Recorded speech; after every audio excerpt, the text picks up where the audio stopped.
Bien, pues muy buenos días a todos. Sean bienvenidos. Vamos a comenzar con este webinar acerca de las pruebas de tensión bajo la especificación ACT-ME8. Mi nombre es Israel Delgado, pertenezco a la compañía Metal Inspect Laboratorios y yo voy a ser quien les imparta este taller. Cualquier duda o comentario, por favor de escribirlo en el chat y vamos a hacer unas pequeñas pausas para tratar de resolver sus dudas. Si no las podemos resolver, nos lo llevamos de tarea y nosotros nos comunicamos con ustedes en el correo que nos hicieron el favor de registrar en nuestra página. Bien, déjenme acomodo la presentación. Excelente. Muy bien, pues listo. Bien, vamos a ver unos pequeños conceptos antes de entrar de lleno a lo que es la norma CTM8 para poder comprender las cosas que nos solicita la norma y saber por qué y también saber los mecanismos que se están generando en nuestro material durante el ensayo. Eso pues, nos ayuda mucho a tomar decisiones, a ver comportamientos de materiales, etc.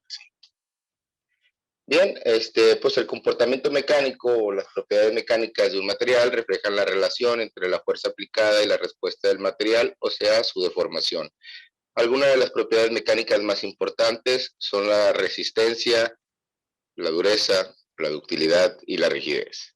La respuesta de los materiales a las fuerzas aplicadas depende de 1. El tipo de enlace, 2. Disposición estructural de los átomos o moléculas y 3. Tipo y número de imperfecciones que están siempre presentes en los sólidos, excepto en raras circunstancias. Y bien, pues el tipo de enlace, pues ya sabemos que hay 3 tipos de enlace: iónico, covalente y en este caso, en nuestros materiales que vamos a estar analizando, enlaces metálicos. Por eso se llaman metales, porque su enlace es metálico.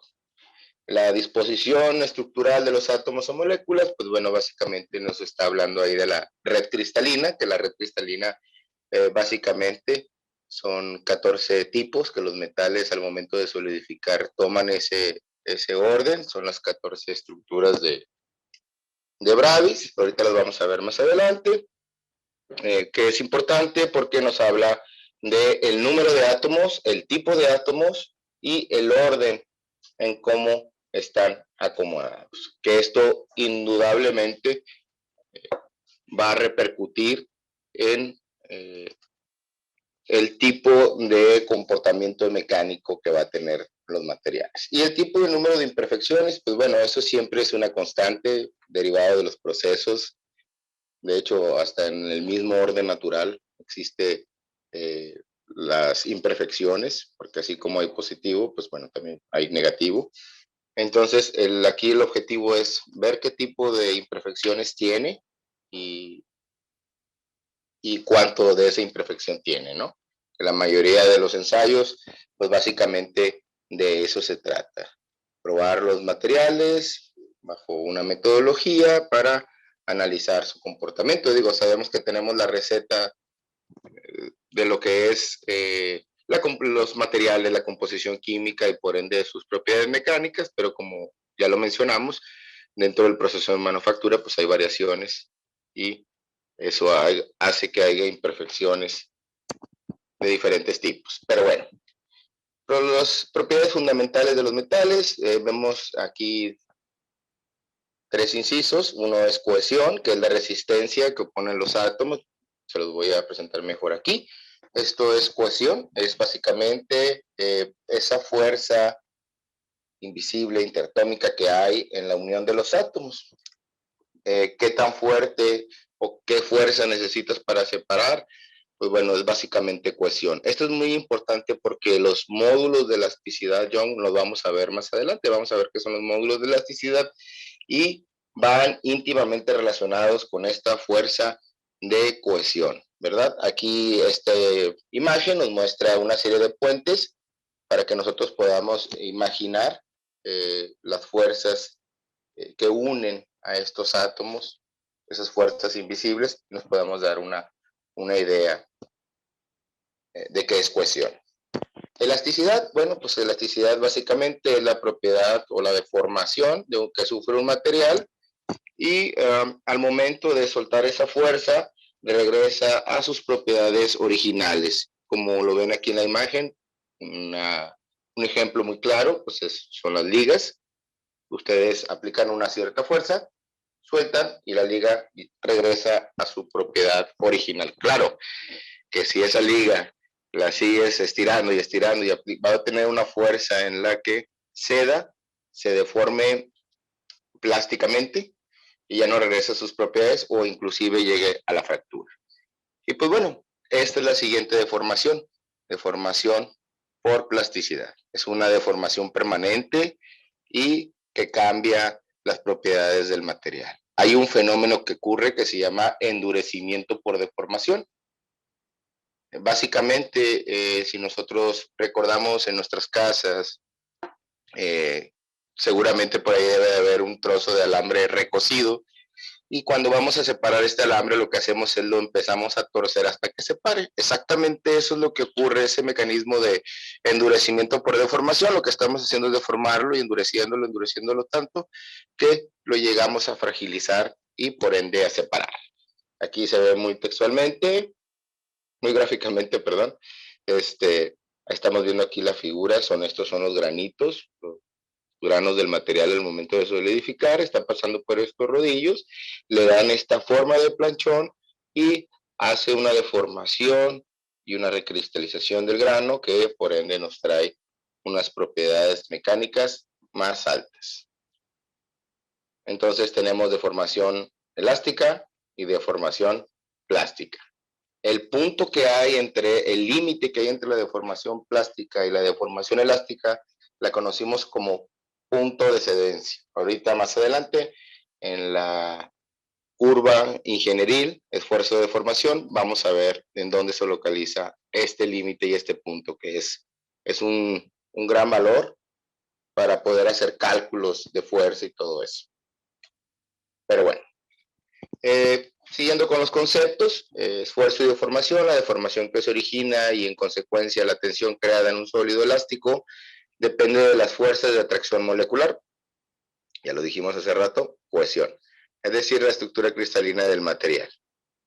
Al referirnos a la estructura cristalina, nos referimos a las 14 estructuras de Bravais. Porque, bueno, ahorita vamos a ver las estructuras, son muy interesantes, porque no solamente se trata de tener más átomos, sino qué tipo de átomos y en qué orden y acomodo están esos átomos.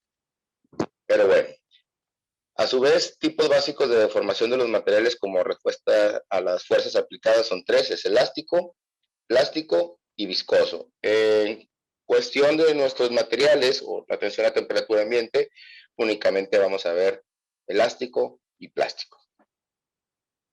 Estas son las estructuras cristalinas al momento que solidifican los materiales, dependiendo de su composición química, es el tipo de estructura que va a tomar. Esto es muy interesante, lo vamos a ver un poquito más adelante para explicar los módulos de elasticidad, ya que sí importa el número de átomos, pero también importa el acomodo, ¿no? El acomodo de esos átomos. Cada bolita representa un átomo y está representada la celda de esta manera para que pueda ser muy gráfica para nosotros y poder entender este tipo de solidificaciones.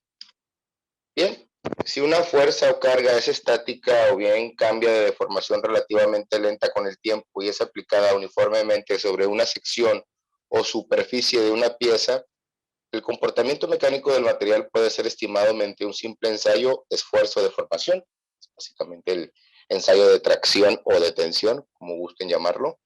Por tanto, para obtener la relación entre tensión y deformación, tendremos que proceder necesariamente por la vía experimental mediante ensayos realizados en el laboratorio, en donde se compruebe, en efecto, que para dos piezas de distintos materiales de iguales dimensiones y sometidos al mismo estado de carga, las deformaciones son distintas. Exactamente, ¿por qué? Por este principio que estábamos hablando. En los ensayos de compresión y de tracción, el esfuerzo se mide como la fuerza actuando por unidad de área. Es decir, esfuerzo es igual a fuerza entre área. Entonces, para un mismo material, si yo tuviera diferente tamaño de probetas, debería el esfuerzo darme exactamente el mismo. ¿Por qué? Porque se va a calcular en función del área. Se va a dividir la fuerza obtenida entre el área. Eso es igual a esfuerzo. Pero si tenemos dos probetas del mismo tamaño, pero de distintos materiales, digamos un aluminio y un acero, y son geométricamente iguales, pues vamos a tener un resultado totalmente distinto, ¿verdad? Porque la fuerza que resiste el acero al aluminio es muy, muy diferente. El acero resiste más fuerza que lo que es el aluminio. Y geométricamente podrían ser iguales. Entonces, es básicamente estos principios. Y aquí hay los esfuerzos, cómo corren. Los esfuerzos pueden correr en tracción, como lo estamos viendo, que esta es una parte donde axialmente aplica la fuerza, como podemos ver aquí, los esfuerzos corren axialmente. Por eso es muy importante la geometría de la pieza de tensión. Es una parte crítica porque nosotros en la preparación en el maquinado podemos sobremaquinar el material y generarles esfuerzos residuales en la superficie del material, que eso evidentemente me va a impactar en el resultado de la fuerza y por ende en el del esfuerzo.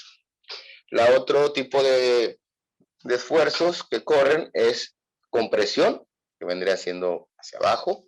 Estos ensayos son más usados para materiales como hormigón o materiales más frágiles. Dúctiles regularmente hacemos ensayos de tracción. Y la cizalladura, que son básicamente esfuerzos que corren sesgadamente. Recordemos que la torsión es una variante de la cizalladura, no es otro tipo, es una variante de la cizalladura. Y aquí es muy importante porque quienes hayan leído la norma CTM8 se podrán dar cuenta que solicita que la máquina esté calibrada a la fuerza y que sea verificada la alineación bajo la 1012. Esta verificación, el alignment que le llaman, la verificación de este tipo solamente se hace una vez cuando es instalada la máquina. Cuando la máquina es instalada y ya no se mueve y no hay uno de sus componentes fue comprometido, ya sea por una sobrecarga o un mal uso, no es necesario volver a hacer esta verificación de la alineación, que básicamente consta de revisar que las mordazas y el marco de prueba o el frame, como lo conozcan, esté aplicando los esfuerzos axialmente para poder tener resultados adecuados de tracción. Porque si los vástagos o las platinas están chuecas, entonces la carga no se está haciendo axialmente, no estás haciendo un ensayo de tracción, sino más bien estás haciendo un ensayo de cizalladura. Entonces hay que tener cuidado con eso. Bien, esta es la curva ingenieril. Esfuerzo de deformación. En este eje tenemos el esfuerzo y en este la deformación. Las curvas de tensión de deformación usualmente se obtienen mediante ensayos de laboratorio realizados mediante normas estandarizadas y utilizando probetas también estandarizadas. Se fijan las velocidades de carga y la temperatura. Tales normas como ACTM8, E8M, los ensayos se pueden realizar con cargas de compresión, tracción, flexión y cizalladura, que a su vez pueden ser estáticas o dinámicas. Recordemos que las dinámicas, pues básicamente pues, es como la de tracción o la de fatiga, mientras que las estáticas se podrían dar como ejemplo la ruptura por esfuerzo. Quien conozca este tipo de ensayos muy especiales para la industria aeroespacial, pues sabe que la carga es estática junto con la temperatura y el resultado es las horas que resistió el material con estos parámetros. Pero bueno, Continuemos. Los ensayos de compresión y flexión se realizan con materiales frágiles, tales como los materiales refractarios, el hormigón y cerámicos, etc. Estos materiales poseen una baja resistencia de tracción en comparación con la de compresión. Para materiales dúctiles usamos tracción. Los metales, la mayoría de ellos se consideran materiales dúctiles, salvo algunos que por una condición de tratamiento térmico o otro tipo de condición de manufactura se haga intencionalmente demasiado duro y por ende frágil. Esta es la curva típica. Básicamente, como dijimos, es la deformación y este es el esfuerzo, ¿verdad? Aquí el software nos grafica automáticamente la curva. En el pasado, hace, no sé, 10, 15 años, había otro tipo de graficador muy básico, que lo único que hacía era graficar el desplazamiento del cabezal. Ahora, afortunadamente, tenemos la tecnología de los extensómetros. Hay extensómetros de última generación, que son videoextensómetros muy precisos, ya no están en contacto con la probeta y puedes medir el 100% de la deformación en la probeta. Y ya no sacar un cálculo teórico aparente de la cedencia, que es el 0.2% de offset, sino sabrías exactamente dónde, en qué punto tu material alcanzó la deformación plástica con el 100%. Y hay otros extensómetros de generaciones anteriores que, pues bueno, traen una buena amplitud, y esos extensómetros regularmente los andan retirando al 1 o al 2% de deformación, según tengan ahí ustedes configurado su plantilla. Pero bueno, básicamente esto es la señal que manda el extensómetro conforme a la fuerza que va aplicando a la probeta. Y hacia este lado, pues obviamente es la apertura del extensómetro donde la probeta se empezó a deformar. Aquí vemos la zona elástica.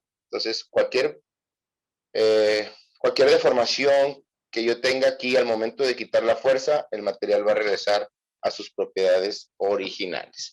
Esta es la zona de fluencia, que es el límite entre la zona elástica y la zona plástica, ¿sí? Algunos materiales no se comportan de esta manera, sino simplemente es un pequeño puntito y continúa la gráfica. En este caso, este es un material muy parecido a los comportamientos que tienen ciertos aceros de baja aleación.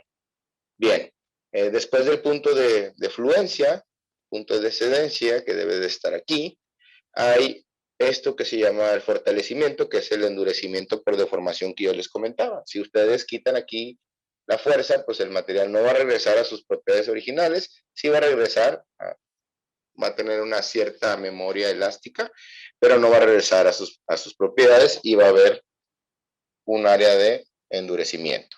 Y luego, posteriormente, al llegar a su punto máximo, empieza a caer la fuerza y es donde se empieza a formar el hueso, cuello o necking, como lo conozcan, y posteriormente la fractura. Bien, aquí vamos a hacer una pequeña pausa para ver algunas dudas o algo que me hayan colocado aquí en el chat. Vamos a ver. Nos preguntan cuál es la diferencia en ductilidad y maleabilidad. ¿Cuál es la diferencia?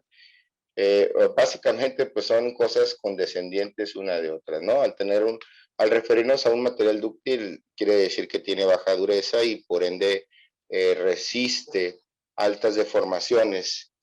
Y eso es maleabilidad, ¿no? La forma o la característica de poder moldear o maniobrar un material, ¿no? Formarlo a mi antojo, pero es condescendiente a la ductilidad. Si nuestro material fuera frágil, que es lo contrario de dúctil, no fuera maleable. ¿Por qué? Porque al momento de llegar a alguna deformación, el material no absorbe esa deformación, esa energía, sino simplemente se fractura. Bueno, continuemos. Bien, ahora vamos a ver el ensayo de tracción. Ya vimos los conceptos, ahora vamos a ver lo que nos indica la norma CTM8. Digo, esto es un tallercito rápido para que ustedes conozcan el tema. Ya si desean algo más personalizado, con gusto los podemos atender. También tenemos capacitaciones a su medida con sus materiales y en sus equipos. Pero bueno, continuemos. Vamos a ver. Bien, tracción. Este ensayo se utiliza para medir la resistencia de un material a una fuerza estática o aplicada lentamente. Esta prueba consiste en alargar una prueba de ensayos por fuerza de tensión ejercida gradualmente, con el fin de conocer ciertas propiedades mecánicas de materiales en general, su resistencia, rigidez y ductilidad. Sabiendo que los resultados del ensayo para un material dado son aplicables a todo tamaño y formas de muestra, se ha establecido una prueba en la cual se aplica una fuerza de tensión sobre una probeta de tamaño normalizado que se maneja universalmente entre los ingenieros. Este ensayo se lleva a cabo a una temperatura ambiente de 10 a 35 grados. Es importantísimo ese valor de temperatura. De hecho, es el intervalo de temperatura que la mayoría de las normas ACTM maneja para metales. ¿Por qué? Porque después de 35 grados el material sufre una dilatación y cambian sus propiedades. E inversamente hacia las bajas temperaturas, ¿verdad? Empieza a generar fragilización. Entonces, la temperatura óptima del ensayo es entre 10 y 35. Regularmente los laboratorios deben de estar entre 20 y 23 grados. Esa es la temperatura que debe de fluctuar para que no generemos alguna interferencia con el resultado de los materiales derivados por la temperatura. Bien, estos son el marco de prueba, lo que conocemos como platina. Aquí van los adaptadores, nuestros adaptadores que sujetan diferentes tipos de probeta. Aquí se ve que es una probeta cilíndrica y que es roscada. La rosca nos sirve mucho porque nos ayuda a aplicar las cargas axialmente, es fácil de conectar, no se barre, a diferencia de otras sujeciones que sí se batalla un poco, por ejemplo, en las probetas planas, que andas batallando un poco con las mordazas, sobre todo si las mordazas no tienen el grado de dureza del material que estás ensayando. Hay otras consecuencias, pero bueno, pues las probetas planas indiscutiblemente se hacen de esa manera porque el material tiene esa configuración. No se puede extraer una probeta como tal redonda, ¿verdad? Entonces, pues forzosamente tienen que ser planas, pero en este caso lo estamos poniendo en una probeta cilíndrica. Este es el extensómetro, es el equipo o el instrumento que mide la deformación. Este es una generación pasada, como les comenté, estos son los extensómetros de contacto. Regularmente trae una sujeción mecánica aquí y lo que hace es que este marco de prueba va estirando la probeta y una de las patitas del extensómetro se va abriendo, manda la señal y te lo grafica en tu software. Este es el diagrama de esfuerzo de formación, que es lo que veíamos hace unas 2 o 3 diapositivas anteriores. Básicamente es el mismo diagrama, es utilizado cuando se lleva a cabo el ensayo de tensión. Este tipo de gráficas pueden hacer que los datos calculados de esfuerzo de formación ingenierles o con los datos correspondientes al esfuerzo de formaciones reales. ¿Sí? Miren, este ya trae otro tipo de comportamiento. Aquí está la deformación elástica, y aquí ya empezamos con deformaciones plásticas, y aquí hay deformación plástica con daño en el material, cuando ya se empieza a formar lo que habíamos dicho, que era el cuello, el husillo, el necking, hueso, como ustedes lo conozcan. ¿Sí? Resistencia al punto de cedencia, esto es lo que significa SCD, aquí está, este es el punto de cedencia. El SROT, aquí está la resistencia, el último esfuerzo de tensión. Perdón, es el último esfuerzo de tensión, y este es la resistencia a la ruptura. Obviamente que la resistencia a la ruptura debe de ser inferior a la resistencia del esfuerzo último, y por ende el punto de cedencia siempre debe de ser menor a estos valores. ¿Qué es el punto de excedencia? Es el momento en que la deformación de la pieza debido a la carga que se está aplicando deja de ser elástica y se vuelve permanente o plástica. Recordemos que la palabra plástico viene del griego que significa permanente. Es decir, que el punto en el que se quita la fuerza ejercida y la probeta se vuelve a su longitud inicial. El esfuerzo inducido aplicado en el momento cuando el material llega a su punto de excedencia es en realidad la resistencia cedente del material. En algunos materiales, la transición de deformación elástica o flujo plástico es abrupta. Esta transmisión se llama fenómeno de punto de fluencia. En estos materiales, al comenzar la deformación plástica, el valor de esfuerzo baja primero desde el punto de fluencia superior S2, que es lo que estamos viendo aquí, y luego baja, y luego el valor del esfuerzo sigue decreciendo y oscila en torno a un valor promedio que se define como punto de fluencia inferior, que es este S1. Y luego, ahora sí, empieza hacia arriba a hacer el fortalecimiento. Inmediatamente después el esfuerzo empieza a crecer nuevamente, entrando a la región de la deformación plástica. Pero mi punto de excedencia yo lo voy a calcular aquí, no aquí. Este es mi punto de excedencia. Esta es la zona de fluencia y pues ya el fortalecimiento. Hay que tener cuidado en este tipo de gráficas. Algunos materiales afortunadamente no se comportan así, se comportan es más gráfico y se ve más puntual el punto de excedencia. Pero bueno, aquí está el encollamiento, lo que ocurre. Esta es la probeta, esta es la zona de área constante reducida, la zona de agarre o la zona no estresada, y el encollamiento debido a las imperfecciones internas que poseen los materiales al no ser 100% homogéneos ni isotrópicos. Las propiedades físicas no dependen de la dirección de observación. El sitio del encollamiento puede ocurrir en cualquier parte de la probeta. Por estos motivos se reduce la sección central con el fin de que el encollamiento ocurra dentro del área demarcada como gauge length. Ahorita vamos a ver lo que es el tamaño de la probeta para que lo puedan ver y puedan comprobar efectivamente que hay una conicidad que la especificación intencionalmente te lo está marcando. Y ahorita vamos a ver por qué te marca o por qué hace que guíe la fractura sea exactamente en el centro. Bien, estos son los materiales y los tipos de fractura. Aquí estamos viendo una fractura muy dúctil, semidúctil y frágil. ¿Sí? Material dúctil, material frágil. Es simple.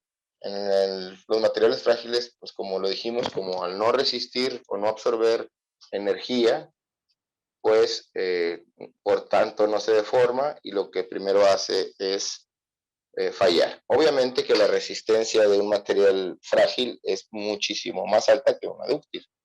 ¿Sí? Y cuál es mejor o cuál es peor, todo depende de la aplicación de mi material. No puedo decir, todos los materiales deben de ser dúctiles o todos los materiales deben de ser frágiles. No. Por ejemplo, si vas a hacer un tanque a presión, un contenedor a presión, pues obviamente no te conviene tener un material frágil, te conviene tener un material indulgente dúctil que antes de que llegue a la fractura se deforme. ¿Sí? En cambio, cuando vas a tener un punzón o una matriz para troquelar algún material, pues no te conviene tener un material dúctil, conviene tener un material duro, frágil, que pueda cortar el otro material. Pero bueno, eso ya depende de la aplicación, de dónde vamos a tener nuestro material. Bien, el esfuerzo de formación para materiales especiales. En algunos materiales la resistencia de excedencia no se puede detectar fácilmente. En este caso se le llama resistencia a la excedencia convencional o el proof strength. Es una resistencia teórica que se define mediante una recta paralela a la zona de deformación elástica desplazando 0.2% hacia la derecha en el origen, cuya intersección con la curva define el punto de la resistencia convencional. Esta es la metodología regularmente que estamos empleando para ACTM8, es el 0.2% de excedencia y esta línea va a correr paralela a la línea de los módulos de elasticidad Young, que esa línea va a correr en lo que está graficando nuestro extensómetro. En el área, digamos, más recta, ahí la va a trazar. Por eso es importante el valor de los módulos de elasticidad Young, porque si los módulos de elasticidad Young están erróneos, el cálculo de la cedencia por ende va a ser erróneo. Por eso, gente que sabe de este ensayo, antes de ver la curva, lo primero que pregunta, ¿cuáles son los módulos de elasticidad? Ya viendo los módulos de elasticidad, ellos ya saben si el ensayo fue correctamente realizado o no, porque los materiales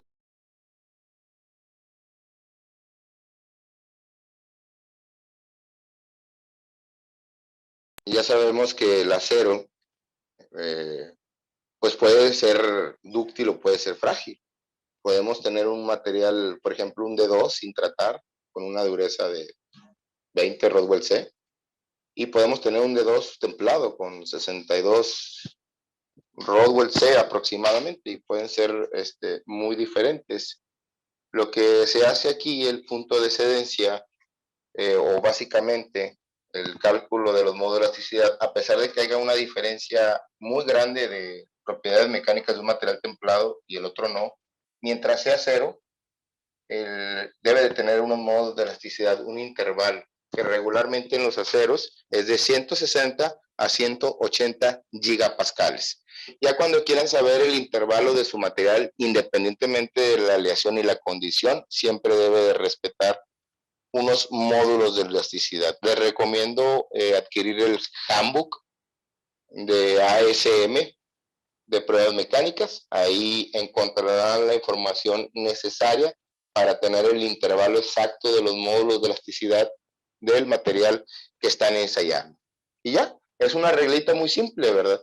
Estoy viendo cómo se origina la curva, veo el cálculo de los módulos de elasticidad y ahí inmediatamente veo si son adecuados o no son adecuados. Si no son adecuados, tengo que parar el ensayo y quitar el extensómetro. Acuérdense que si pasamos el punto de excedencia, ya deformamos el material, la probeta. Entonces ya ocurrió un endurecimiento por deformación, por ende la probeta ya no debe de ser ensayada. Pero bueno, hay unos cálculos como el que estamos viendo en la gráfica, que no es al punto 2, sino es al punto 0,2. ¿Por qué pasa esto? Bueno, porque hay materiales que alcanzan su punto de excedencia antes del punto 2% de deformación. Entonces ya calcularlo en este valor es erróneo. Lo que tenemos que hacer es un cálculo del 0.02. Afortunadamente ahorita para nosotros los software están equipados para poder mover este cálculo. Uno los puede configurar. Si uno ha visto las últimas generaciones de los software, como el Blue Hill 3, traen unas herramientas impresionantes para hacer unos cálculos más exactos. Recordemos que la tecnología y la instrumentación van avanzando y van avanzando hacia hacerse más exactos, más fáciles para el usuario y más precisos el resultado. Ya no algo tan artesanal como se hacía hace algunos años. Pero bueno, vamos a ver unas dudas rápido. Dice, la aplicación de un tratamiento térmico, quiero pensar que un HT es un tratamiento térmico, afectaría en la configuración de las celdas porque he notado en algunos aceros tales como el 516 sí cambian las propiedades mecánicas. Sí cambian las propiedades mecánicas, se hacen más duros. Por ejemplo, cuando es otro tema, es otro ensayo, pero en la metalografía podemos ver las fases, que básicamente en un acero normal trae un acero de carbón, trae ferrita perlita, posteriormente sufre un temple, posteriormente del temple, esa ferrita perlita cambia a martensita. Pero si tú le haces un análisis de composición química antes y después del tratamiento del material, sigue siendo el mismo material, exactamente químicamente. Lo único que cambiaste fue la cuestión de la resistencia mecánica. Así rápido para hacer un paréntesis a esto, supongamos el agua. El agua depende de su condición termodinámica. ¿Qué quiere decir con esto? Que si la meto al congelador se hace un sólido. Si se la aviento en la cara de alguien un cubo de hielo grande de aproximadamente 8 pulgadas de diámetro, pues le voy a hacer un daño considerable. Pero si esas mismas 8 pulgadas de agua las saco del congelador y las dejo a temperatura ambiente, se va a hacer líquido. Y se lo voy a aventar ahí en la cara, lo único que va a pasar es que lo voy a mojar. Pero más sin embargo sigue siendo agua. La diferencia es el tipo de condición termodinámica. Acuérdense que termodinámica quiere decir termo, que es temperatura, y dinámico de la propiedad. Entonces, los aceros pasa lo mismo. La celda no cambia con los tratamientos térmicos, pero sí cambia la propiedad mecánica. Me preguntan que si el límite de cedencia es igual al límite elástico. Básicamente sí, son diferentes terminologías, pero sí, básicamente es ese punto, esa frontera entre si me voy a la derecha, encuentro deformación plástica, pero si suelto aquí la fuerza, aún puedo regresar a mis propiedades originales. Nos preguntan que si el B es dúctil y el C es frágil. Quiero imaginar. Esto es dúctil. Aquí ves toda la deformación y todo el cuello que se generó. Aquí, esto es frágil.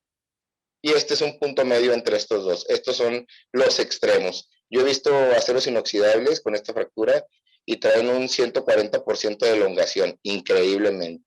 Y he visto este tipo de fracturas en materiales bases níqueles, sobre todo lesiones Waspaloy, y traen deformaciones abajo del 8 o del 10%. Entonces, esas son las grandes diferencias. Muy bien. Vamos a ver, regresar aquí. Y estábamos en los chats. Bueno, ok.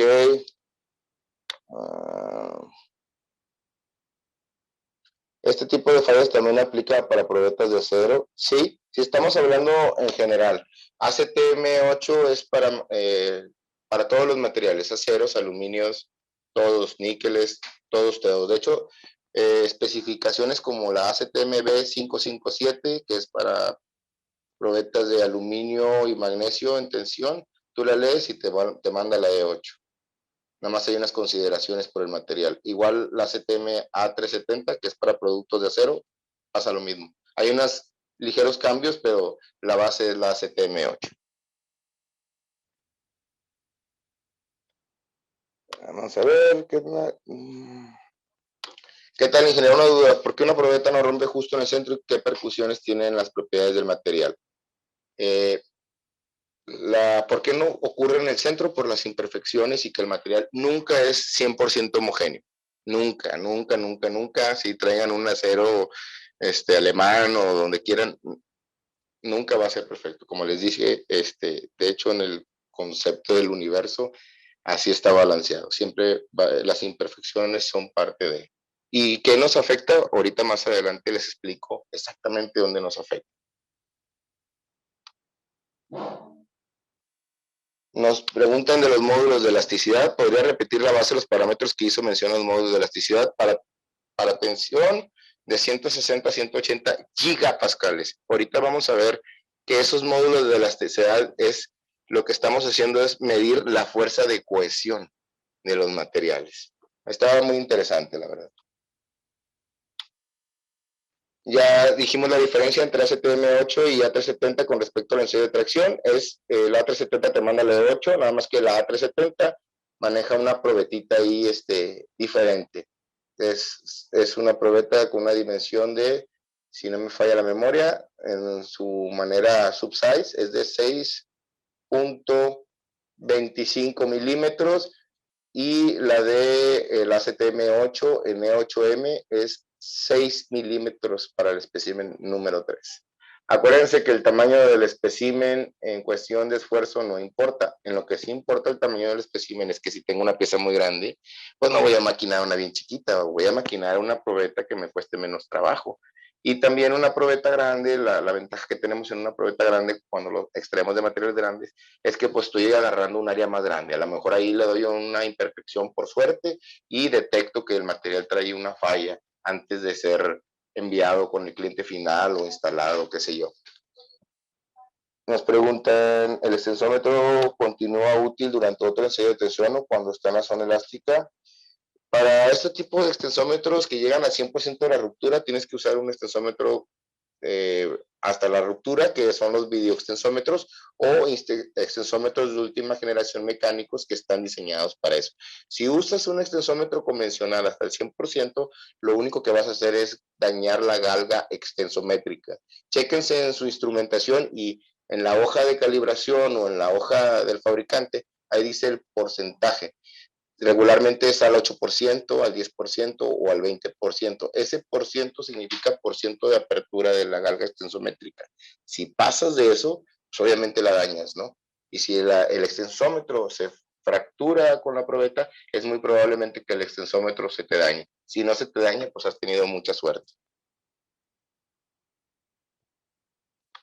Me preguntan qué pasaría si el material fuera isotrópico y si quisieran sellar bajo esta norma. Pues los metales no lo son. Ya para otros tipos de materiales, por ejemplo, para polímeros, minerales, ya hay otras especificaciones ACTM con otros tipos de normatividad, en este caso, para los materiales, siempre, para los materiales metálicos, siempre van a ser no isotrópicos. Pero bueno, continuamos. Ingeniero Israel, tienes preguntas en la parte de preguntas y respuestas. Disculpa. Ok. Dice, para la evaluación de incertidumbre en este método ACTM-8, no deberíamos tener en cuenta la fuente de incertidumbre por temperatura. Si el laboratorio mantiene condiciones en 20 más menos 2.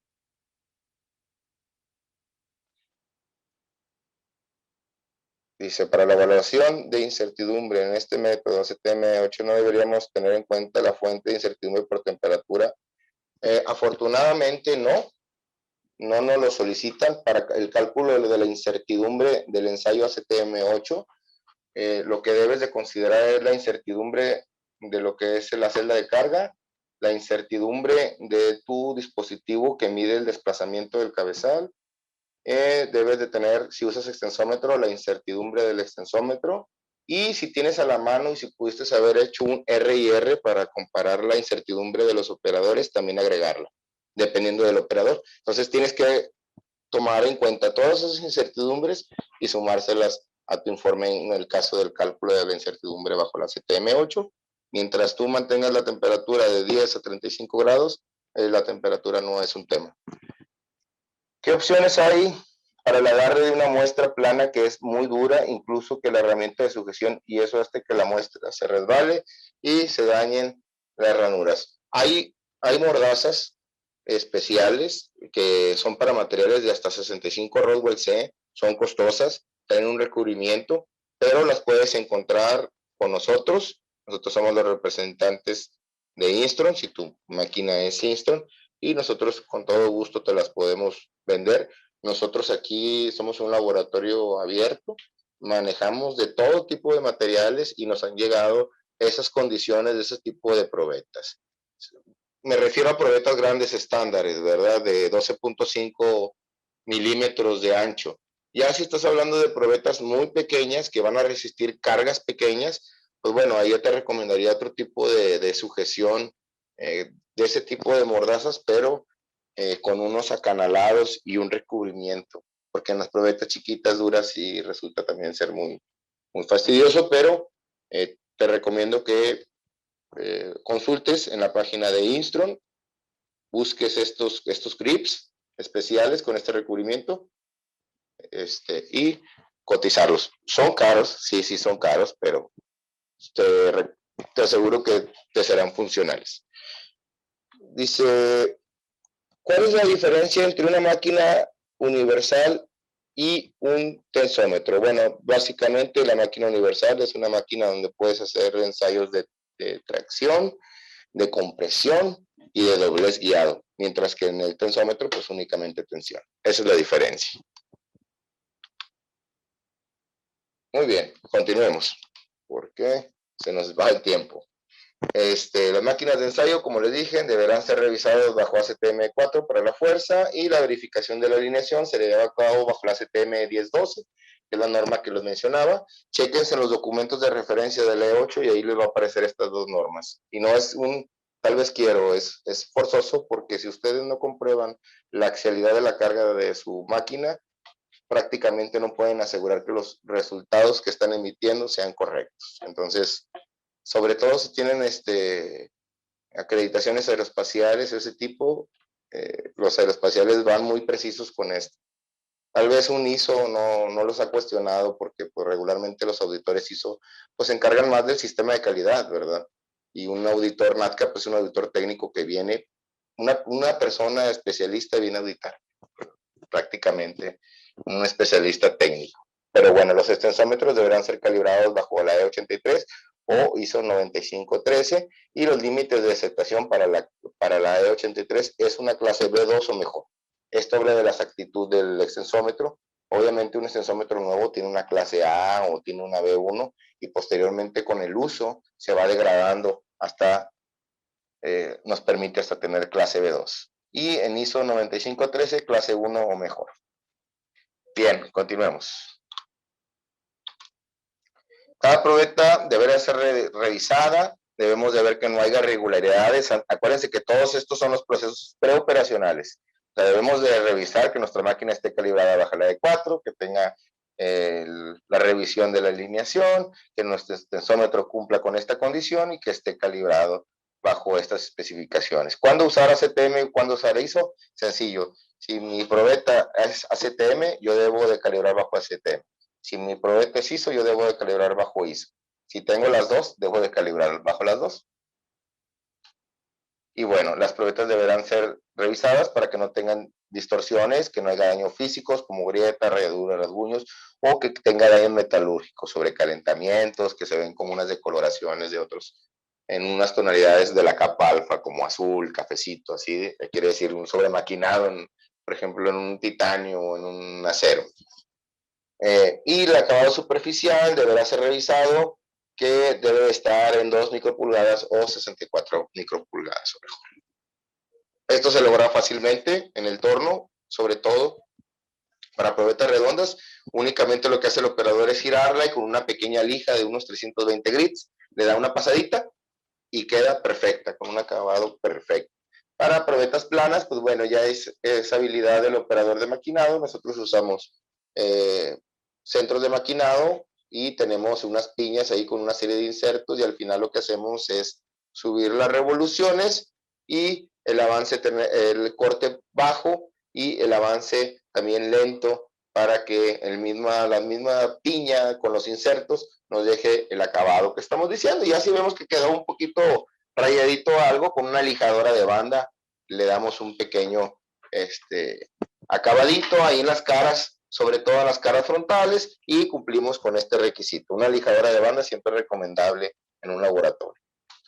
Muy bien, cada probeta debe de ser dimensionalmente medida. Para el cálculo del área de la sección transversal se mide el ancho y el espesor o el diámetro dependiendo del tipo de probeta del centro. Debe ser exactamente del centro de la muestra. El instrumento que yo les recomiendo para medir es el micrómetro. Por experiencia y cuestiones de metrología, es el instrumento de contacto que se debe de emplear.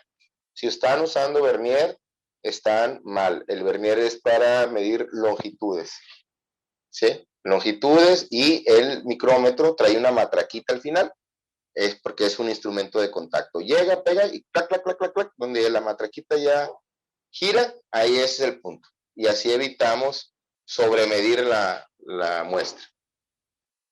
Acuérdense que hay que medir el diámetro menor de la probeta y el diámetro 90 grados del menor. O sea, hay que medir la probeta, medirlo a 90 grados y también medir los extremos, sin tocar los radios. Acuérdense que únicamente en la sección reducida. El diámetro de la probeta o ancho de las probetas deberá ser medido de los extremos al centro de la sección reducida con un micrómetro calibrado. La reducción del diámetro en el centro de la sección reducida no deberá exceder el 1% del diámetro o ancho de la probeta. Una reducción inversa, por ejemplo, los extremos más pequeños que el centro reducido, no es permitida. Déjenme, se los muestro más gráfico. Miren, aquí se los voy a poner con mi puntero, espero lo puedan ver. Esto ya es una probeta fracturada, pero lo que está diciendo aquí es que el centro de la probeta, ¿sí?, no deberá ser mayor que los extremos. A los extremos nos referimos aquí, ¿sí? Y los extremos deberán ser mayor dentro del 1% de lo que nos dé la medición del centro. ¿Sí?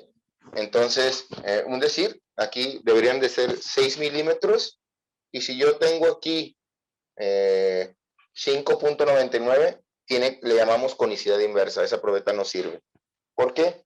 Porque dadas las imperfecciones, como lo dijimos desde un inicio, la fractura se induce en el centro. ¿Por qué en el centro? Porque hacemos un cálculo que se llama elongación, el cálculo de elongación.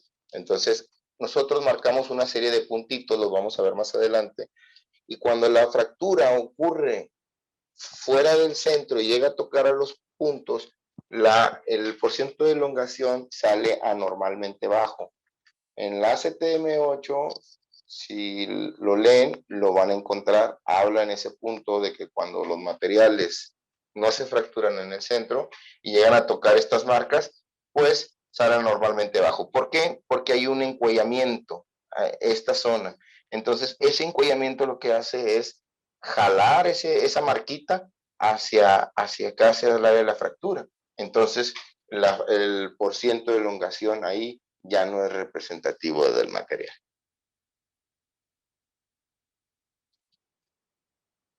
Sí, y bueno,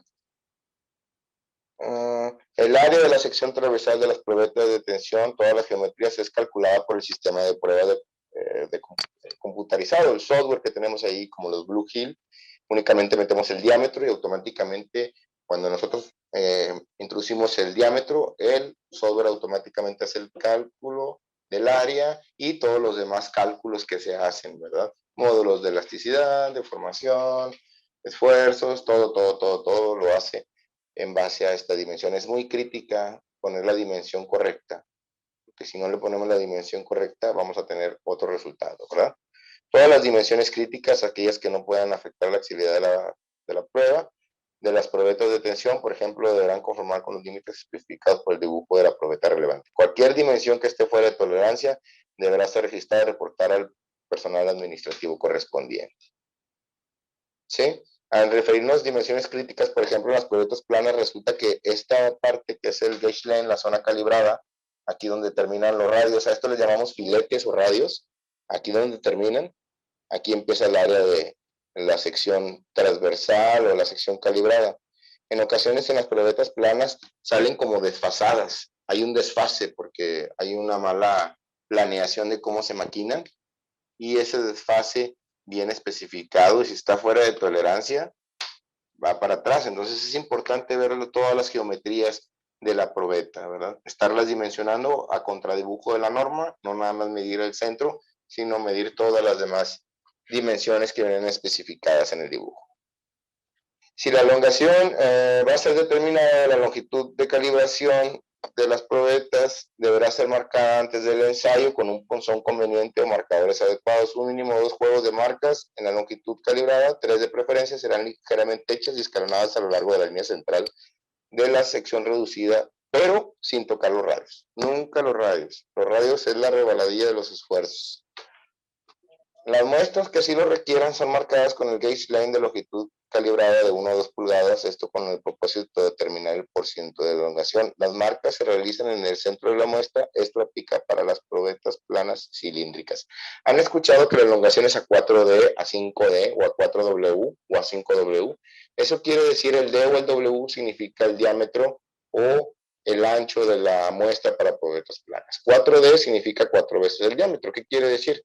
Que si yo tengo una probeta con un diámetro de 6 milímetros, pues voy a marcarla con un marcador de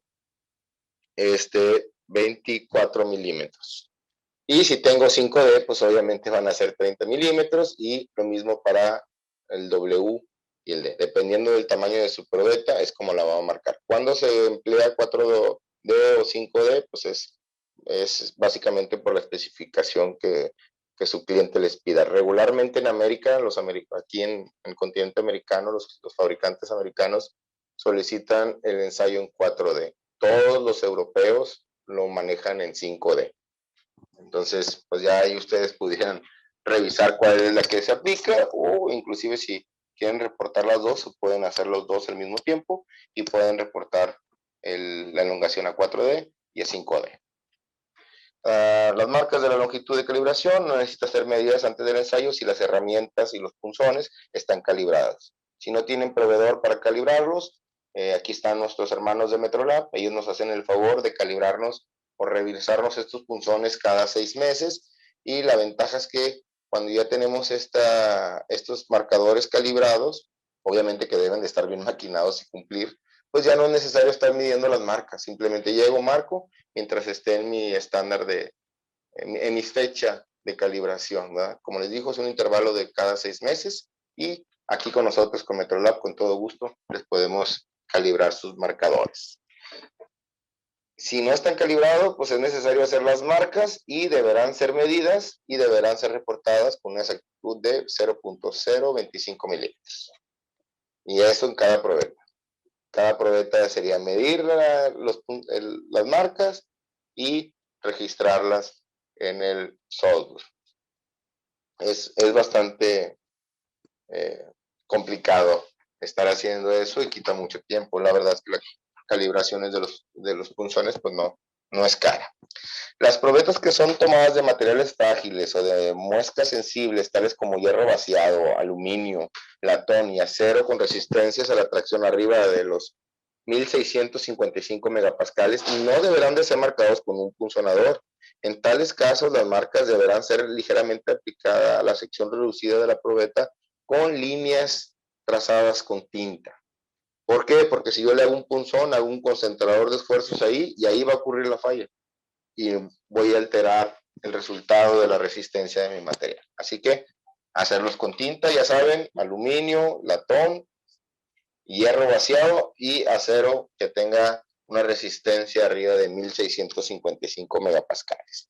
Estos son los puntos, así es como se marca. Como ahorita lo dijimos, mínimo dos juegos, o sea, esto quiere decir que aquí pondría el otro puntito y el otro quedaría aquí.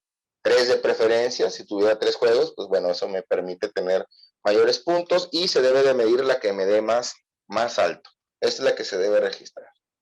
Si aquí ocurre la fractura por alguna cuestión de que, oye, pues la probeta sí estaba bien maquinada, no había conicidad inversa, los extremos eran más grandes que el centro dentro del 1%, y aún así ocurrió aquí, bueno, pues eso es parte de las imperfecciones del material y eso puede ocurrir. No es un error tuyo, no es un error del maquinado, simplemente que hay unas imperfecciones del material y así se llevó la fractura. Pero si tú tienes 3 juegos para medir la elongación, pues vas a poder, si te tocó este primer punto, pues vas a poder usar el último punto y el último punto de acá y vas a poder obtener el valor de elongación. Si en caso de que la elongación, aún así midiéndola, no cumple con el mínimo especificado, vas a tener que volver a reensayar. Desgraciadamente se va a tener que volver a reensayar y vas a tener que volver a calcular la elongación. Bien. Aquí están los puntos operacionales de tracción. Tenemos aquí la probeta, nuestras mordazas, la mesa móvil. Y básicamente es estirarlo con la fuerza y generar aquí la deformación. ¿Verdad? Las máquinas de ensayo seleccionadas, como ya lo dijimos, deberá ser la adecuada para la resistencia, nunca llegar por arriba del 90% de la capacidad de la máquina. No se lo recomiendo. O sea, si son 60 toneladas y llevar la máquina hasta 59 toneladas, no es recomendable. Al 90% sí, después ya no. ¿Por qué? Porque esto daña la integridad de sus equipos. Daña la exactitud de las celdas, se van degradando. Cuando tengan estos tipos de requerimientos, pues ya es necesario adquirir un equipo con mayor capacidad. Los filos de las mordazas de los tensómetros deberán de ser revisados porque esto causa resbalamientos y ese resbalamiento causa problemas al momento de graficar, hace que los módulos de elasticidad se calculen mal, por ende la línea que se traza paralela al 0.2% de offset de la línea de los módulos de elasticidad, pues también va a estar erróneo. Entonces, pues todo el ensayo lo va a estar. El extensómetro elegido para el ensayo debe estar en un tamaño adecuado a la sección reducida. ¿Qué quiero decir con esto? Hay extensómetros de 1 pulgada y de 2 pulgadas. No voy a usar un extensómetro de 1 pulgada para una probeta de 12.5 milímetros de ancho y 75 milímetros de largo. Ahí en esos 75 milímetros de largo cabe un extensómetro de 2 pulgadas. Debe de hacer contacto en la mayor área posible de la probeta, pero en el área de sección reducida, sin tocar los radios. Esa es la regla. Si toca los radios, pues hay que pasar a un tamaño más chico. Y bueno, en lo que son los controles de la velocidad, marca estos para la industria espacial. Hay otras velocidades que ustedes pueden ver ahí, revisar, dependiendo de sus materiales, en la norma CTM8, pero para la más, digamos, estándar y que puedes tener una velocidad adecuada para obtener un resultado muy homogéneo, es una velocidad de formación que la primera la manda el extensómetro, que es de 0.005 milímetros sobre milímetros sobre minutos, que es lo mismo que 0.005 pulgadas sobre minutos. Y pues bueno, ¿verdad? Como todo humano te preguntarás, no es cierto, 0.005 milímetros no es lo mismo que 0.005 pulgadas. Y sí, pero aquí estamos hablando de una unidad de deformación. Al momento que tú despejas esto, lo primero que se van a eliminar son las unidades, recuerda, entonces te va a quedar un valor íntegro numérico nada más, porque no estamos hablando de distancias, estamos hablando de velocidades de deformación. Bueno, a menos de que sea especificada de otra manera, después del punto de excedencia, después de la velocidad de deformación, se deberá pasar a la siguiente velocidad, que es una velocidad de desplazamiento de cabezal. Como ya no tenemos el extensómetro para que nos pueda controlar este valor, pues posteriormente se va a hacer por desplazamiento del cabezal. Y ahora sí importa el tamaño de la probeta. Ahora sí importan las unidades y es 0.05 veces la longitud ajustada de calibración. Lo que hablábamos del gauge length, si es 0.05 veces, eso es lo que vas a desplazar, ¿verdad? Si lo tienes por milímetros, pues van a ser en milímetros. Si lo tienes en pulgadas, pues obviamente la medida de la sección transversal va a ser en pulgadas. Entonces es 0.05 veces de lo que tú calcules, ya sea que manejes milímetros o manejes pulgadas. Muchos clientes aquí en México, pues ya sabemos que es prácticamente una maquila de Estados Unidos y maneja mucho el sistema inglés. Pero lo correcto aquí en México, en nuestro país, es el sistema de unidades métrico. Es el que nos debe de regir, no el de pulgadas, el métrico. Pero bueno. Se coloca la muestra perpendicularmente en el centro de los cabezales, se sujeta por una de las mordazas, la muestra no debe de quedar inclinado, esto con la finalidad de la carga se aplique, aquí lo estamos viendo, debe de estar totalmente axial y debemos de hacer el cero cuando conecte las probetas de ensayo, por ejemplo roscadas y todo eso, debemos llegar al límite y regresar la rosca, no roscarlo hasta el límite, sino topar ligeramente y luego regresar media vuelta en ambas roscas para lo que son de roscas y ahí hacer el cero a la máquina con el extensómetro puesto, con todas las mordazas, todo, hacemos cero a la fuerza y hacemos cero al desplazamiento. Ya después de eso, lo que yo les recomiendo es aplicar una pequeña precarga. ¿Por qué? ¿Qué pasa cuando hacemos los ensayos desde cero? Bueno, cuando está en cero, el tren de carga, que es donde están los accesorios, al momento de que se aplique carga, pues todo se alinea. Y ese brinquito que da ese alineamiento afecta al extensómetro, que es un instrumento sumamente sensible. Entonces, ese brinquito se te pudiera presentar en la gráfica. Aquí lo que se recomienda es una precarga. ¿Una precarga de cuánto? De máximo hasta el 10% del total de la capacidad del material. Esa es la precarga que me permite la E8. Y en probetas planas ocurre lo mismo. Tendría que poner todo, extensómetro, ajustar las mordazas y todo, y ahora sí hacer cero. Para las mordazas planas, pues ya sabemos que la precarga es forzosa, porque si no se resbala la probeta y ya no va a poder sujetarla, ya no voy a poder hacer el ensayo de tracción. Los sistemas computarizados son utilizados para llevar a cabo las pruebas de tensión a temperatura ambiente. Los programas de software del sistema computarizados cubren una variedad de parámetros incluyendo tipos y tamaños de las probetas, métodos, condiciones de ensayo y juegos de equipos específicos, todos los cuales deberán estar cuidadosamente considerados cuando seleccione el apropiado programa de ensayo. Acuérdense que, bueno, para los que tenemos diferentes tipos de especificaciones y materiales, para nosotros es de suma importancia el programa con el que vamos a ensayar los materiales, porque todos tienen condiciones distintas, hay clientes que cambian las velocidades de deformación o los cálculos, etc.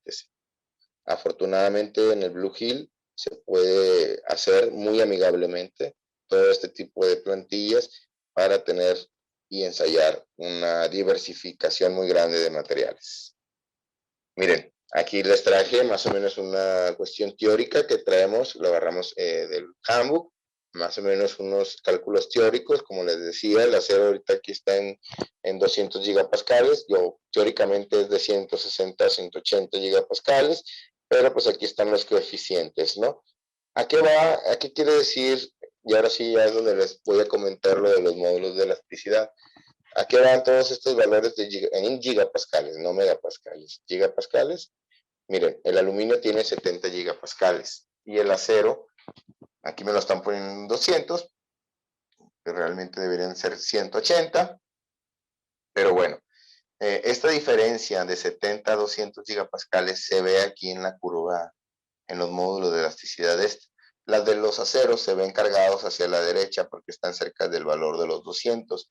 El aluminio sería un poquito más recta la gráfica. Y el aluminio, en cuestiones de densidad de material, su celda es muy simple para algunas de sus aleaciones y tiene pocos átomos, por tanto tiene menos densidad, por ejemplo, que un acero o que un níquel, que tiene más cantidad de átomos. Su red cristalina es más sencilla que la del, por ejemplo, la del níquel. Pero eso en cuestiones de las superelecciones le da la vuelta, porque aquí es donde viene lo interesante. El titanio tiene los mismos 70 gigapascales que el aluminio. Y si tú alguna vez has cargado una sección de aluminio y de titanio, te podrás haber dado cuenta que tienen muy parecida la densidad, prácticamente el mismo peso, son muy ligeros, pero el titanio tiene una estructura muy compleja y esto, pues, a la verdad, en lo personal a mí me encanta porque lo ves en las cuestiones naturales, en el orden ya del creador, ¿no? Y te puedes ver que esto es la estructura cristalina del titanio. Entonces, no se trata tampoco de tener muchos átomos, sino esos átomos, cómo los tienes acomodados. Aquí podemos ver que es prácticamente un panal de abeja, ¿no? Las abejas construyen sus panales en esta forma exacta entre cada uno de los paneles y eso le da una resistencia muy superior al diseño. Entonces no se trata de tener más, sino también esos que tienes, cómo los tienes acomodados. Entonces el titanio tiene los 70 gigapascales igual que el aluminio, pero tiene esta celda y resiste mecánicamente más a temperatura ambiente que el acero. Entonces tienes la densidad que tiene el aluminio, pero una resistencia superior al mejor de los aceros. Ahora sí nos regresamos. Bien, ¿dónde nos habíamos quedado? Así nos regresamos un bastantito. Y bueno, por eso les digo, esto no es una publicación, esto es nada más un ejemplo. Aquí está esta grafiquita que tengo aquí, es simplemente para dar este punto. ¿Quieres saber exactamente el intervalo de tu material? O busca una publicación certificada o vigente, se podríamos decir, o válida. En este caso, vuelvo a repetir, yo les recomiendo el handbook de la ASM de pruebas mecánicas. Y bueno, vamos a ver lo que es la elongación y la reducción de área. Ya son de los últimos temas, vamos bien con el tiempo. Ahorita vamos a ver las dudas al final de las que nos hayan quedado. Al terminar la prueba, se pide la longitud final.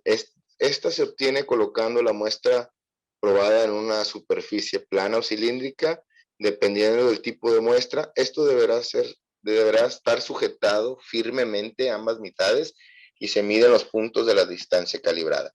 La sujeción de ambas probetas está también a su imaginación. Ustedes pudieran fabricar un fixture. Nosotros fabricamos un adaptadorcito para probetas redondas que trae dos puntas.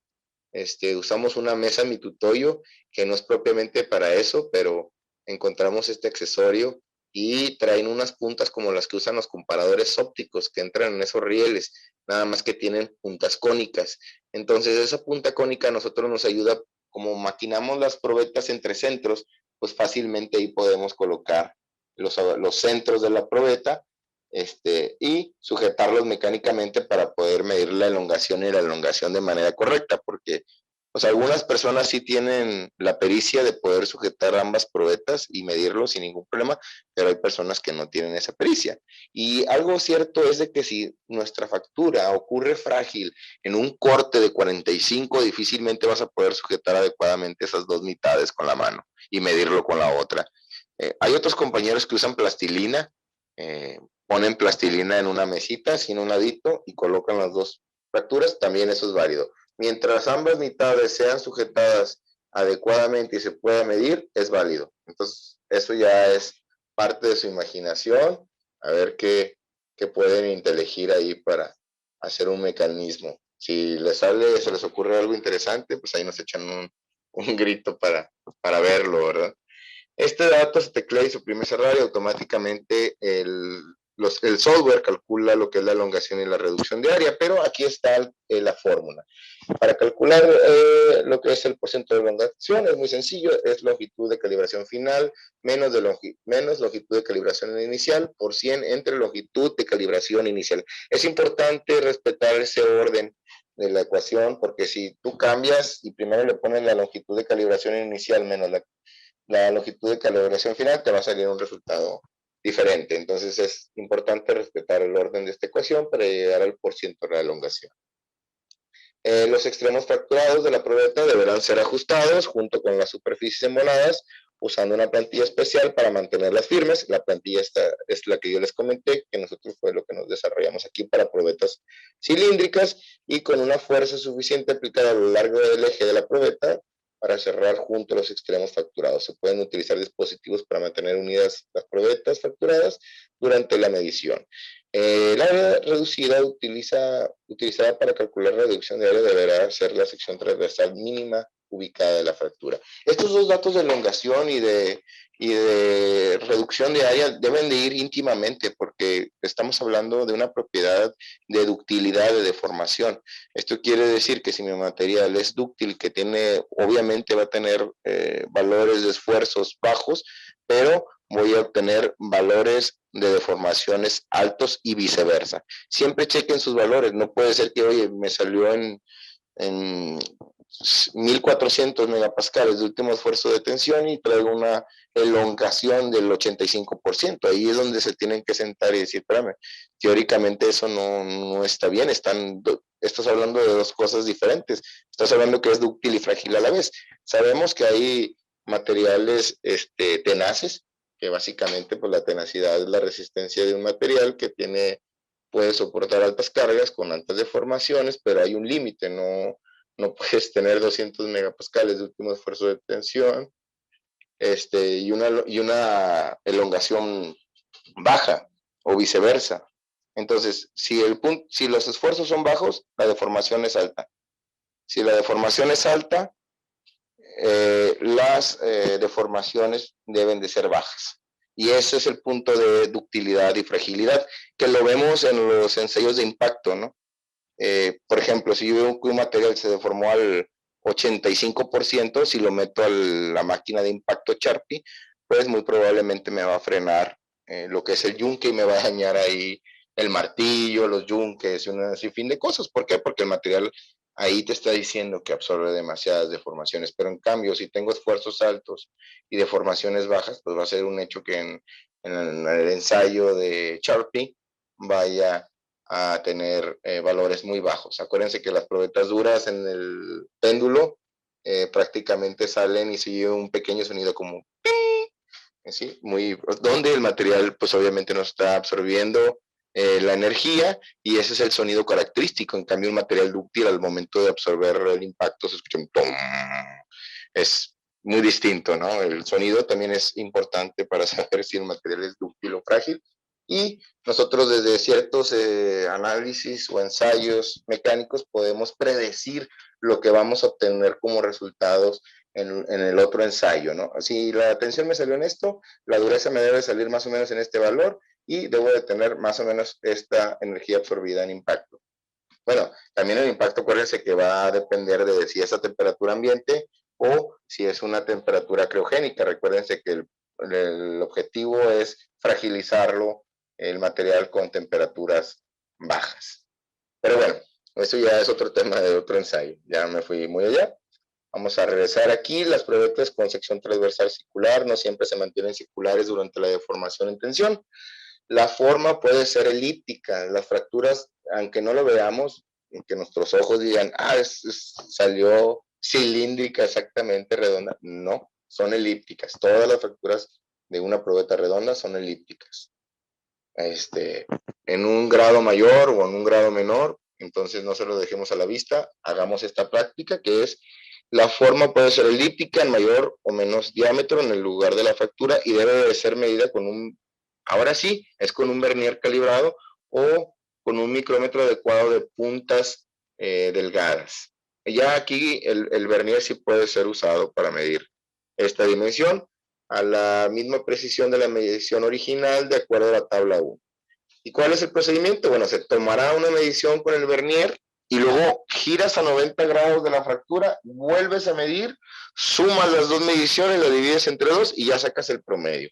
Y así ya tienes el promedio de la reducción de tu elipse. Y bueno, este es el informe de tracción. Miren. Básicamente es el punto de excedencia que debe ser, como les dije, inferior a la resistencia máxima. Aquí estamos viendo un material de 395 a 676. ¿Qué quiere decir eso? Que hay casi el doble. Que hay casi el doble de diferencia. Si hay casi el doble entre la excedencia y el último esfuerzo de tensión, casi el doble de valor numérico, eso quiere decir que mi reducción y mi elongación deben de ser muy grandes. ¿Por qué? Porque de este punto a este punto de 395 a 676, todo ese punto habló de la deformación del material. Acuérdense que después de aquí era deformación plástica. De aquí a aquí es deformación plástica y de aquí a cero es deformación elástica. Entonces, si hay esa gran diferencia, quiere decir que todo eso fue la deformación. Si este es muy cercano, siempre debe ser inferior, pero si este es muy cercano a este, hablándose de 50 megapascales o 60 megapascales, pues es evidente que eso fue lo que se deformó, esos 50, 60 megapascales fue lo que se deformó, pues debe de ser bajo. Pero aquí no, miren, chéquense, la elongación, 32%, y la reducción de área, 74%. Obviamente que en reducción de área nunca vamos a tener más del 100%, pues no puedes medir en negativo, pero de elongación sí es probable obtener arriba del 100% de elongación. Como les he dicho, personalmente he visto materiales, sobre todo aceros inoxidables austeníticos, que han llegado a 130, 120% de deformación. Con las velocidades que dijimos ahorita de 0.005 y 0.05 veces el desplazamiento, la segunda velocidad, pues no, se hace un ensayo como de 25 minutos o 30, donde la probeta se hace una probeta exageradamente larga. Y aquí está la temperatura del ensayo. La zona de fractura es muy, muy importante y es importante cuando ustedes vayan a leer un informe, porque a lo mejor un proveedor les puede decir, oye, pues salió tanto de elongación. Y ustedes ven el informe y dicen, no, es que no puede ser. A mí me dijeron que si había esto de aquí a aquí, pues debe de tener un espacio bien grande. Es que la fractura ocurrió en las marcas. Salió anormalmente baja. ¿Y qué onda? ¿Cuánto dio de valor? No sé, vamos a darle un valor, 21%. ¿Y cuánto marca la especificación? 20% mínimo. Bueno, pasó por 1%. Digo, no es la elongación del material, pero pasó. No es necesario hacer el reemplazo. O el reensayo, más bien. Oye, no pasó. Hay que volver a reensayar, ni hablar. Bien, antes de terminar, vamos a checar las dudas. Muy bien. Me preguntan con qué herramienta recomienda realizar el marcado de los puntos de longitud calibrada. Aquí hay dos opciones. Puedes comprar el marcador de línea, que lo vende Instron, vende esos tipos de marcadores. Ya de línea, son materiales grado herramienta, regularmente trae un tratamiento térmico como un carbonitrurado o algo así, pues para mantener la integridad de la pieza. Como va a ser un elemento de golpe, pues es necesario que la superficie esté dura para que resista el golpeteo. Y la otra es que ustedes lo maquinen, obviamente con un maquinado adecuado, con un maquinado de precisión, de alta precisión, Eso es lo que les recomiendo, o si no, comprarlos de línea. No salen muy caros de línea y sí duran, bastante. Miren los marcadores que tenemos aquí. Aquí hay uno que ya anda cumpliendo cerca de los 10 años, nomás para que se den una idea. Y sí, obviamente sí las puntas se afectan, pero nosotros los diseñamos con las puntas intercambiables. Pusimos un opresor, entonces cuando las puntas se nos desgastan, pues simplemente sacamos esas puntas, los mandamos con nuestro proveedor de maquinado y el proveedor nos maquina unas nuevas puntas con las dimensiones ya especificadas. Y listo. Nos preguntan que en cuanto a la velocidad de ensayo en acero cilíndrico, según lo menciona en la presentación, ¿cuál puede ser el máximo del desplazamiento? Pues eso va a depender del tamaño de tu gauge length. Por ejemplo, para una sección reducida de 30 y, ¿qué son? Creo que son 37 milímetros, estamos hablando que el 0.05 veces es 1.8 milímetros por minuto. Entonces tú debes de medir, ver qué probeta es la que tienes, cuál es la medida estándar de tu gauge length y sacar el 0.05, el valor de 0.05 veces, y eso es lo que le vas a poner a tu equipo. Oye, salió 2.3 milímetros, por ejemplo, 0.05 veces lo que es la longitud, no el diámetro, la longitud del gauge length. Bueno, pues eso fue lo que me salió, son 2.3 milímetros por minuto, o pulgadas, ¿verdad? Según tú estés midiendo. Los materiales que se utilizan en la verificación o conformación del método, ¿ustedes tienen disponibles a la venta? Aquí, los materiales estandarizados, nosotros te pudiéramos estandarizar el material. ¿Esto qué quiere decir? Que tú traigas una sección de tu material y nosotros hacemos un pequeño estudio R&R de tu material y ya te damos un valor certificado con una incertidumbre y tú puedes aplicarlo para hacer tus estudios de R&R en tus equipos o validar el método. También el método se puede validar a través, hay unas empresas que se dedican a vender materiales de este tipo. Les recomiendo, hay una compañía que se llama PTP, así PTP Centech. Ellos venden todos estos tipos de materiales para el aseguramiento de calidad. Participas ahí con 200 laboratorios y te dan tu certificado en caso de ser aceptado. Para nosotros es obligatorio participar en un periodo de cada 2 años para nosotros demostrar que tanto nuestra metodología, nuestros técnicos y nuestra instrumentación es válida para hacer los ensayos. Continuemos. Dice, ¿por qué en algunos materiales obtienen la elongación? Pues bueno, la elongación y la reducción de área son valores que nos hablan de la ductilidad o la fragilidad que tiene el material y que tanto se deforma. Me dice elongación, pero la reducción de área no alcanza el mínimo. Sí, nos podrían, de favor, ser un poquito más específicos con la pregunta, porque sí, ya al final ya no lo entendí, elongación para la reducción de área no alcanza el mínimo. Pero bueno, si te refieres a la dimensión normalmente baja, pues ahí hay que reensayar. Es básicamente por el área de fractura. Ya si el material no pasa la elongación, bueno, pues esto ya es por sus propiedades, ¿verdad? Habría que ver su manufactura, dónde estuvo ahí el error.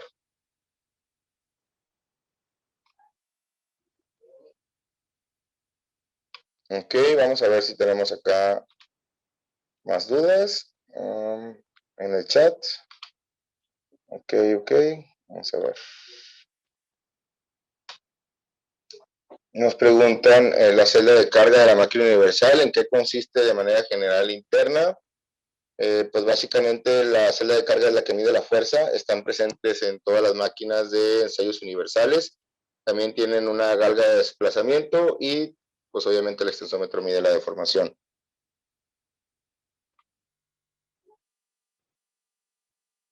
Fuerza, nos preguntan fuerza de aplicación en la medida. No sé exactamente a qué es lo que se refiere, si pudieran ser un poquito más específicos.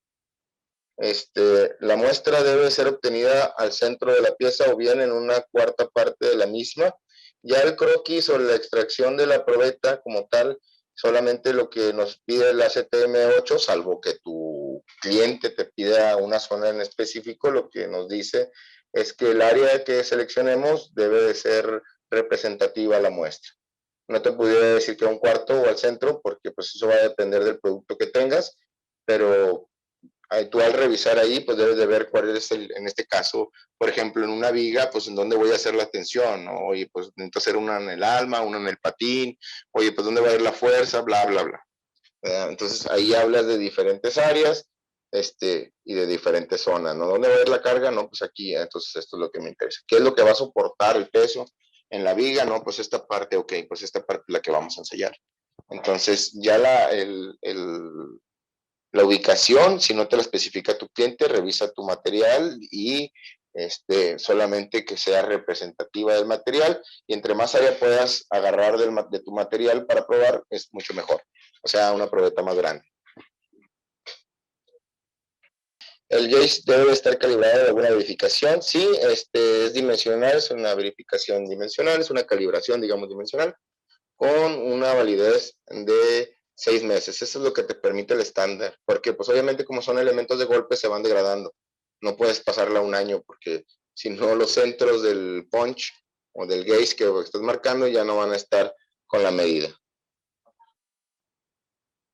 Me preguntan que si en el ensayo de tracción se calibra la máquina universal y la extensión ¿hay algún criterio o tipo de validación para el software? Claro que sí. De hecho, en la ISO 17025, si lo tienen, te pide lo que es la validación del método. Ahorita es nuevo para la ISO 17025, pero para nosotros que tenemos sistema NADCAP, esto no es nada nuevo. Esto hace mucho tiempo se hacía, hace 14 años, que yo más o menos tengo experiencia en la industria espacial, ya no solicitaban esto, y eso es básicamente que todos los cálculos que hace el software, tú los hagas manualmente. O sea, te quiero decir que hagas un ensayo, imprimas en la gráfica y tú calcules el área manualmente. Recuerden que para un cilindro es pi por radio al cuadrado, calculas el área y ya con esta fórmula del esfuerzo, tú validas que los cálculos que haga el software sean válidos. Todos debes de calcularlos manualmente, grapas tu grafiquita con tu validación, con tus cálculos manuales, y ahí vas a ver si está aceptado o no está aceptado. Y no es necesario hacer la validación cada año, sino cada vez que vayas a cambiar de versión de software es necesario validarla, pero muy importante tenerla.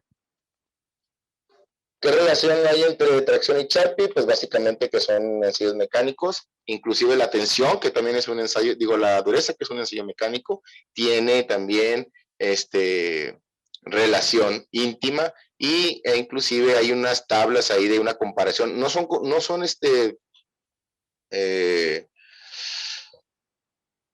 no son conversiones exactas, pero son muy, muy, muy acercadas. Muy, muy acercadas, que sí te das una idea de cuánto debe traer de dureza y cuánto debe de traer de absorción de energía, en este caso que es el Charpy, ¿no? Pero sí hay, y pues lo puedes ver como lo mencioné, en la reducción de área y en la elongación. Eso básicamente te está diciendo qué tanto se deforma tu material, y por ende tú puedes ver si es conveniente meterlo al Charpy o no. O inclusive, oye, pues es una probeta Charpy de 10x10, pero veo que trae altos valores de deformación, pues mejor la bajo a un subsize de 10x7.5. Pero bueno, ese ya es otro tema de otro webinar ahí de impacto. Que si podemos compartir las presentaciones, claro, mi compañera de mercadotecnia les va a hacer el favor de mandarles la presentación. Me preguntan el factor de seguridad recomendable considerar dentro de la zona elástica para salvaguardar al usuario, ya sea en cualquier tipo de edificaciones. Es recomendable el 50%. Muy buena pregunta. Él habla de la zona segura. Recuerden que todos los cálculos de resistencia se van a hacer en el valor de deformación elástica, porque una vez que empiece la deformación plástica, la fractura es inevitable, va a llegar a fallar el material. De hecho, de eso se trata el ensayo que les comentaba, que es un ensayo estático de ruptura por esfuerzo.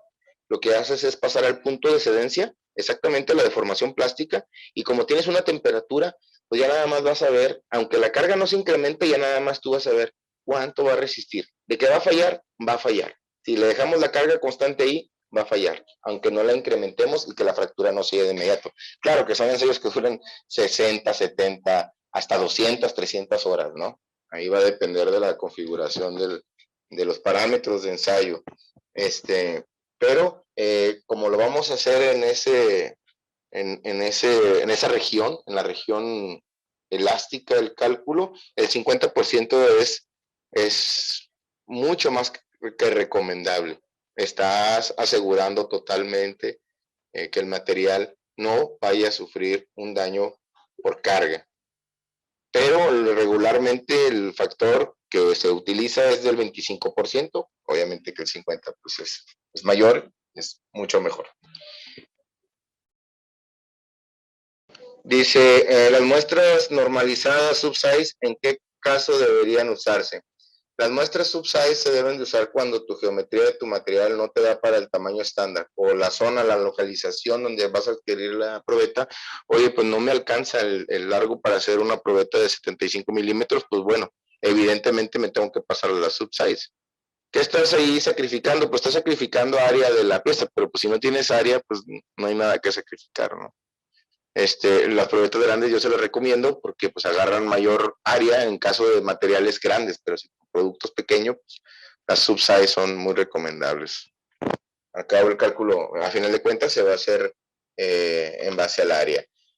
Tenemos nuestro soporte técnico en línea para cuestiones de, oye, necesito hacer un nuevo programa con estos valores o intervalos. Nosotros con gusto nos podemos asesorar en lo que está en nuestras posibilidades. Aquí está también, somos representantes de las marcas que ven a continuación. Tenemos disponible la venta de equipos. Aquí hay un código QR que ustedes pueden escanear y ya pueden encontrar muchísimo más información. También calibramos y damos mantenimiento. Y aquí tenemos lo que son las magnitudes que tenemos disponibles ahí con nuestros compañeros de Metrolab y nosotros aquí estamos, que somos las pruebas de materiales. Estos que ven aquí no son las únicas pruebas, tenemos alrededor de 35 ensayos diferentes, acreditados. Y aquí en este código pueden ustedes entrar y tener mayor detalle. También tenemos disponible la renta de equipos. También igual aquí en el código QR ustedes pueden encontrar, tenemos prácticamente el laboratorio lo tenemos disponible a la renta, en la mayoría de los equipos tal vez un 80 o 90% de ellos, entonces cualquier cosa que ustedes necesiten pueden consultarnos. Bueno, vamos a ver las últimas preguntas porque ya nos pasamos 10 minutos, pero vamos a ver las últimas preguntas y terminamos esto.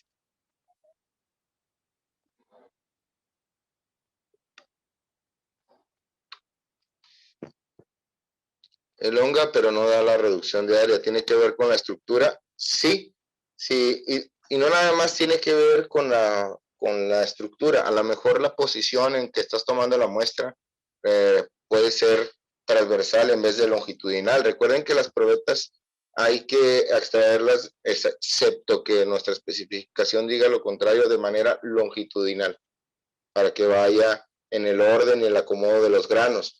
Porque ¿qué pasa si lo saco de transversalmente? Pues sí, sí me va a dar último esfuerzo de tensión y sí me va a dar los demás valores, pero obviamente la deformación no me va a dar adecuadamente. Y es porque básicamente estoy agarrando el grano de una manera totalmente errónea. Es como en metalografía, ver la estructura o el grano hacia el otro lado, pues ves, caray, unos granos ahí alargados, estirados, no puedo medirlos. Pues bueno, es porque te equivocaste de sentido de extracción. Revisa eso si no tienes una falla microestructural. También recuerden que las inclusiones no metálicas afectan porque son vacantes y son concentradores de esfuerzos. Bien, bien, bien, bien. Y creo que nada más en el chat tengo 4.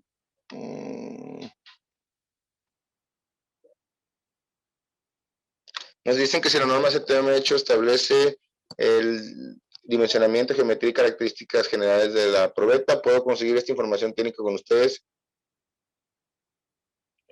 Si adquieres la norma ACTM8, sí, te recomiendo que la adquieras directamente de la página de internet del ACTM.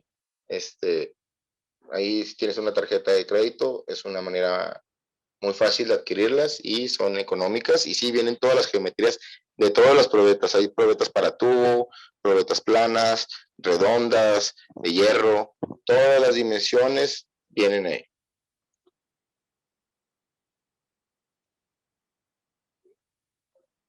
Dice, en una placa, la toma de muestra es un sentido longitudinal transversal o es indistinto, no. Como les comenté, es longitudinal.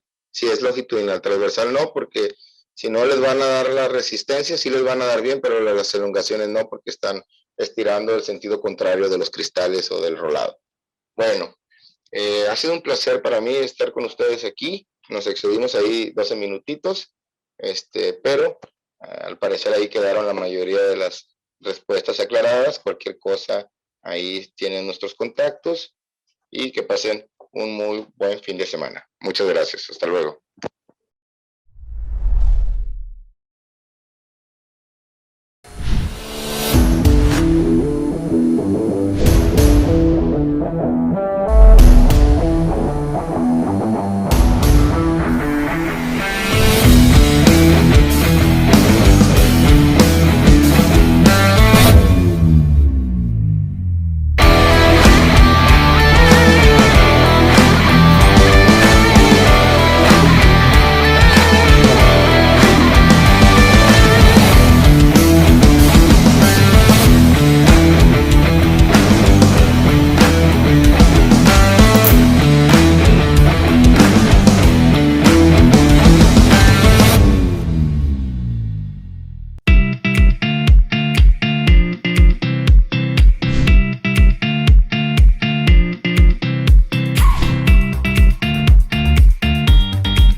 No vendemos aviones, vendemos la confianza para volar en ellos. Metalinspec, Metrolab y Metalinspec Laboratorios son tres compañías complementarias que ofrecen soluciones integrales a las industrias aeroespacial, automotriz, metalmecánica, de investigación y desarrollo, médica, electrónica, química y petroquímica. Pero para hablar de confianza, se requiere hablar de resistencia, flexibilidad y durabilidad. En pocas palabras, hablar de calidad. Metalinspec es representante autorizado y exclusivo de equipos especializados en control de calidad de marcas líderes a nivel mundial, con personal experto en ofrecer soluciones específicas y adecuadas a las necesidades de cada sector. Y para hablar de calidad, es imprescindible hablar de exactitud.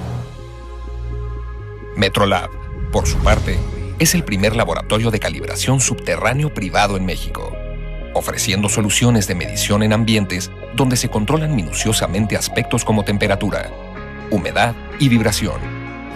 La experiencia de más de 20 años en metrología y calibración ha permitido su acreditación a nivel nacional e internacional.